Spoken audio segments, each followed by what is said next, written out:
Hey everyone, it's the FinalRound and my name is Jordan and we are in week 3 for the NFL. And I got a little carried away with this video. I was like, maybe I should do 3 picks, 4 picks, 5 picks. I ended up with 9 picks of my own, and Death by Dynasty is going to give one of theirs. So you'll see an image on the screen when I give the picks. Those images will be from a data app called Outlier. You can use the link in the description. They'll give you a 7-day free trial so you can check that out. So this episode will be powered by Outlier. First pick, gonna jump right into it. Justin Jefferson over 103.5 receiving yards. It was 102 whenever I started writing these notes. Obviously, he's gone over 150 yards in weeks 1 and 2. And the Chargers have given up the most passing yards in the NFL. Most of that was due to Tua's first game in week 1 where he got 466 yards and Tyreek Hill got 215 yards. Tyreek Hill is a great wide receiver and Justin Jefferson is right up there with him in that tier 1 class. So going with the over on 103 receiving yards for Justin Jefferson, and there is a 40% chance of rain, so hopefully that stays that way and goes down and we don't have to worry about the weather conditions affecting the passing game. My second pick, I had to do a little bit of data mining on my own.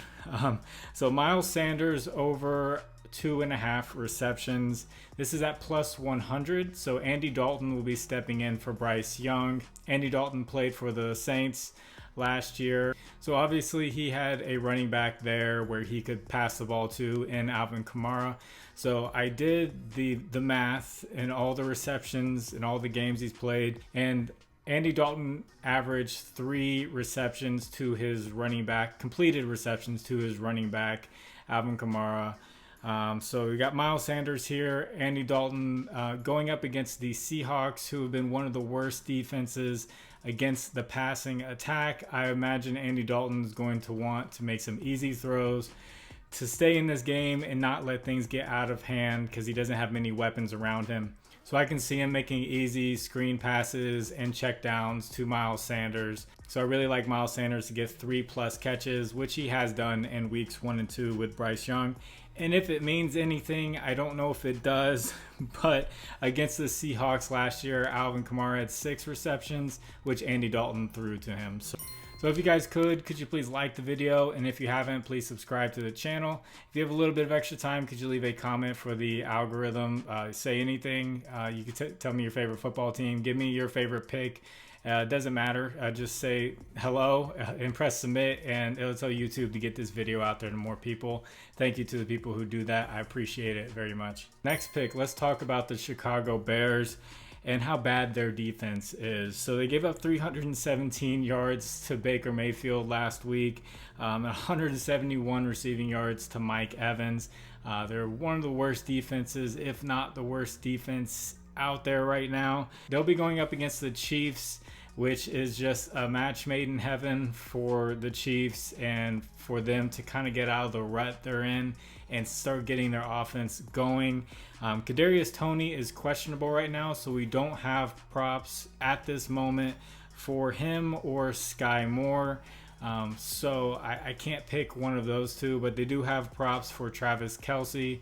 He got 9 targets in week 2 when he returned from injury. He scored a touchdown in his return, and I like him at anytime touchdown. I like him on the over on that.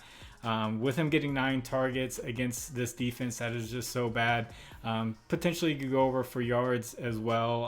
And I really am curious where they're going to put someone like Sky Moore, his yards at, but I just don't have it right now.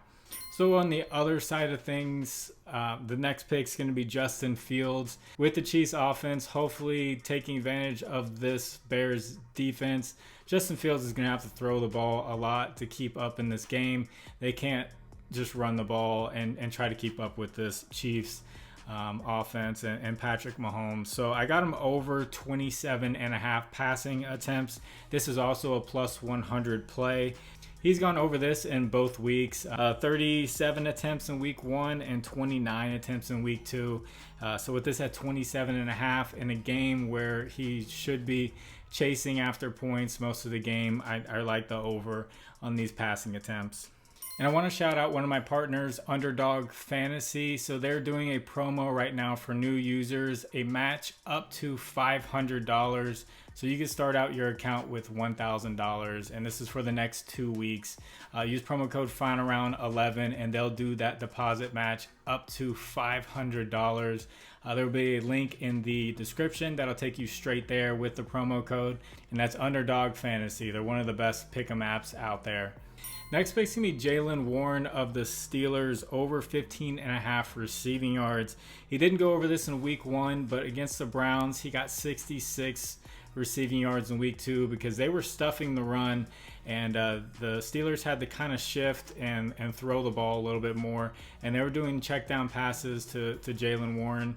They'll be going up against Las Vegas Raiders, who are a little bit softer on the run than the Browns are. And him and Najee Harris, I know the numbers don't show it, but they're actually at kind of like a 50-50 split with the amount of plays they've been playing. Harris has been doing a lot better with running the ball, and Warren's been much better with receiving. And this 15.5 mark just seems really low. And I found a stat where Jaylen Warren's actually 5th in the NFL in yards after the catch. I know if you add that up with his receiving yards, I know it doesn't match. This yards after catch counts the yards if he catches it behind the line of scrimmage and then runs from there. It adds those yards in too.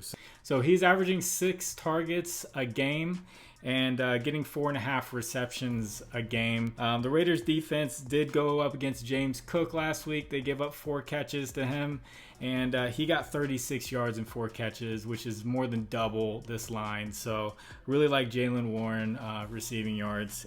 And on that graph, you might have noticed Bijan Robinson receiving yards after catch. So that he's going to be my next pick. I like him over 23.5 receiving yards. He's got 27 in week 1 and 48 in week 2. They're playing against the Lions, who actually a pretty good offense, so they may have to try to keep up and try to score points and have to throw the ball a lot more than they would hope to. I know they want to run the ball, but last week the Seahawks and the Lions kind of had a little bit of a shootout with a 37-31 overtime game. I'm not saying the Falcons are that high octane of an offense to be able to keep up with the Lions, but they're going to have to throw the ball. And the only kind of comparable running back that the Lions have faced this year is Pacheco of the Chiefs. I know he's not Bijan Robinson, but a guy who's going to catch the ball out of the backfield and get yards and have plays designed for that. He got 4 catches against them for 31 yards, which is well over this line as well. So like Bijan Robinson, over 23.5 receiving yards. Before I get into these next few picks, let's check in with Ty from Death by Dynasty and see what pick he has for this week. What up? DVD Ty here from Death by Dynasty. I got your pick of the week. It's going to be Nico Collins over 54.5 receiving yards. Not only has he scored the 7th most points in fantasy football, not only has he hit that number easily both weeks, but he also seems to be CJ Stroud's favorite target. They're going to be throwing a lot against the Jaguars, and I think he hits this number pretty easily. So that's my pick. If you want more fantasy football breakdown, you want some more picks, come over, subscribe to our channel, Death by Dynasty. Shout out, it's the final round. Let's go. So definitely go check them out. They're doing picks on their channel as well. Hop on over there, show them some love, and subscribe to their channel. My next couple picks are going to be Monday Night Football picks. I'm not going to make a separate video for it. So got to go with Puka Nacua, over 63.5 receiving yards. That seems extremely low for this guy. We can't ignore him anymore. 119 receiving yards against a bad defense in Seattle's defense. And then he goes up against a good defense in San Francisco and gets 147 receiving yards, 17.5 targets on average, and 12.5 receptions is absolutely insane numbers with Cooper Kupp being out. He'll be facing the Bengals defense, which has kind of been average, middle of the road. Just last week, they gave up 63 yards and 5 receptions to Nelson Aguilar and 62 yards and 4 receptions to Zay Flowers. Both of those guys are right at this line with a lot less receptions. So triple those receptions or quadruple Zay Flowers receptions, and then you got Puka Nacua going over this line. I would say lock it in before this keeps going up and up and up before Monday night. And my next pick for Monday night is going to be Kyren Williams, anytime touchdown. He's got 2 touchdowns in week 1, 2 touchdowns in week 2. And the Bengals have been really soft against the run. They're giving up the 4th most yards per carry, 5 yards per carry. And Cam Akers is gone, traded him. He didn't play at all last week. And Kyren Williams looks like a top 10, top 15 running back in this league. If you got him on your fantasy, congratulations. I'm not going to call him a league winner, but he definitely just upgraded your fantasy football team. So with how soft the Bengals defense has been, he should be able to at least run a touchdown in.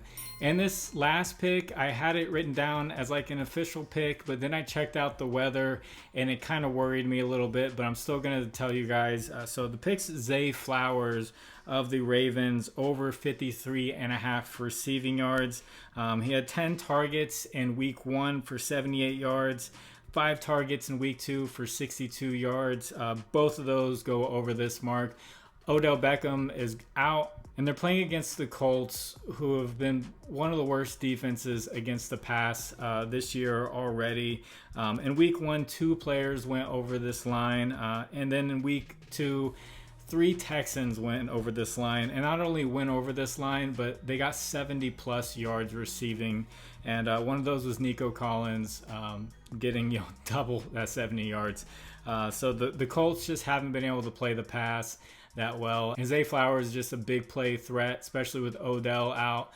He could easily do this, but 70% chance of rain. So I wouldn't lock this in right away. This is definitely a pick. If you're making a slip on Sunday morning, check in with the Baltimore weather. See if that rain has kind of pushed out and that percentage has gone down, because it definitely could affect this game and how it's played.